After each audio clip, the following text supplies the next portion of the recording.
it's a powerful message I think you have for all of us. Your son, Mac, who worked for the foundation, but is also a stellar musician, contracted a very rare form of cancer and passed away in January of this year.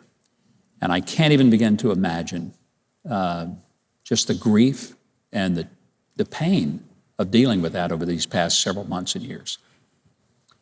Yeah, it's been a tough fight. He was diagnosed in 2018 with this rare cancer called chordoma, which only affects about 300 people a year in the U.S. And quite often they can remove the initial tumor off the spine and it's cured. It goes away, but about 30% of the time it comes back. And he was one of those patients that it came back and started to spread. And there are no drugs really to fight it. There are, you just fight it with whatever drugs they try to throw at it. He did about 25 different drugs over a 5.5-year period, along with radiation, and he had several spine surgeries and all of that. And he fought it with just bravery and courage and resilience, and he smiled through it as much as he could. When he was feeling good, he was in a good place and a good spirit. And then toward the end of his life, he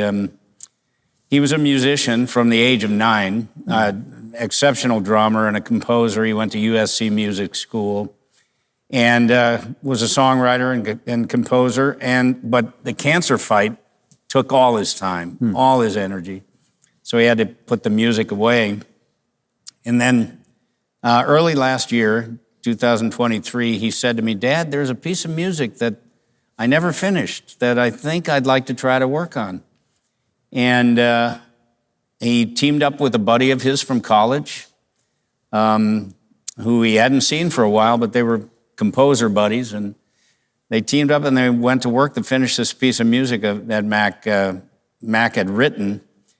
And they went into the studio this summer. They recorded it. They ended up recording another piece of music. Mac couldn't play drums anymore because he was paralyzed from the chest down, but he picked up the harmonica. His mom suggested he get a harmonica. He started playing. And I told him to learn the song Shenandoah, because a buddy of mine, a Medal of Honor recipient buddy of mine, tells a story about playing Shenandoah in the trenches of Vietnam.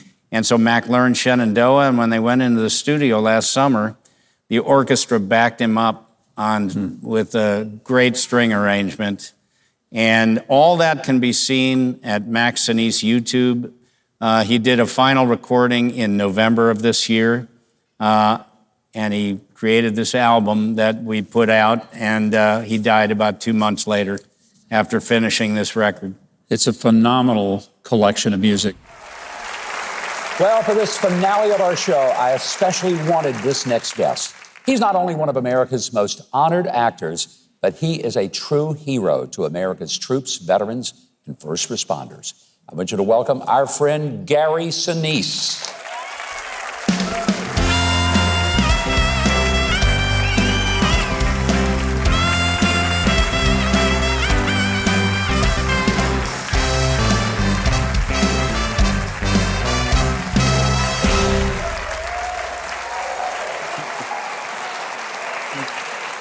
You know, Gary, every time I see you, I'm always tempted to say, Lieutenant Dan. Go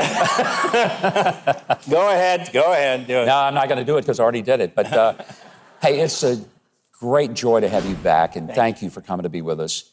You know, when we talk, I can't help but focus not so much on the acting career. We all appreciate the extraordinary talent that you have brought to both the big and small screen. But man, you've done something for this country in your love of the veterans and through the Gary Sinise Foundation that we all ought to applaud. And that is, you have given your heart to this effort.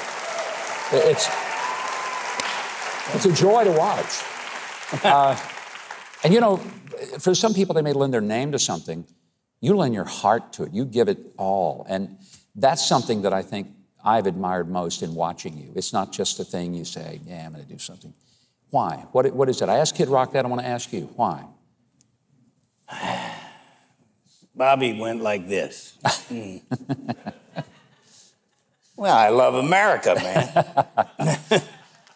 I mean, that's it. That's a great reason. But I agree with him. Yeah. You know, I love this country. I love the men and women who fight and defend this country, and they deserve our support. They deserve 100% us backing them up every step of the way. Yeah, and you've played a lot of roles. I mean, everything from Harry Trimmer to Lieutenant Dan and a lot of things in between. But this is not a role you play. This is a life you live, and I think that's what makes it very different. This past year, you've been involved with something that I've been so very admiring of. You took the music of your son, Mac, who died on January the 5th, a year ago, and you produced it, and all the proceeds are going to the foundation to help people. Your son was a brilliant artist. The first record that I came out a while ago, and you helped get the word out about his first record. It's called Resurrection and Revival. He finished it just prior to his death. And he wanted the proceeds from that record to go to help the foundation and our mission. He worked for the foundation. And so after I was on the show, I mean, the people called up and ordered a lot of records, and all those proceeds go to the foundation. And then after he died, I discovered all this additional music in his files, on his laptop and in his Dropbox files. Beautiful stuff. Some I'd heard, but a lot of it I hadn't heard. And it was so beautiful, I had to do another record. So I went to work on it with his producing partner, Oliver Schnee, and we produced this, part 2. Resurrection and Revival, part 2. Yeah. So now people can get the second edition of Mac Sinise. Gary, I think some of us as parents, we cannot imagine the loss of a child. We don't want to imagine it. And we're not supposed to bury our children. They're supposed to bury us. What have been the coping mechanisms that you've had to deal with over the last year to realize that, you know, you loved your son, you watched his talent, he's not with us? How do you cope with that? Well, it's, you know, for anybody, you know, we've all lost someone we love, and the loss of a child is very difficult. My heart goes out to anybody who's gone through that. You know, we were blessed to have him in our lives for 33 years. We were blessed that he was so talented, and he left us all these musical treasures. And especially for me, I had this project, you know, to go to work on for him. Discovering all this music was like he was sending me a message or something. And so I thought, I can't just leave it all on this laptop. I've got to get it out because it's really good music. A lot of it is so good. And so that helped me through this last year, no doubt. And Mac helped me cope with it. And the fact that our family, you know, was able to kind of support me in the creation of the record. And they've been so wonderful and so supportive. And we've got a strong family, and that certainly helped get us through.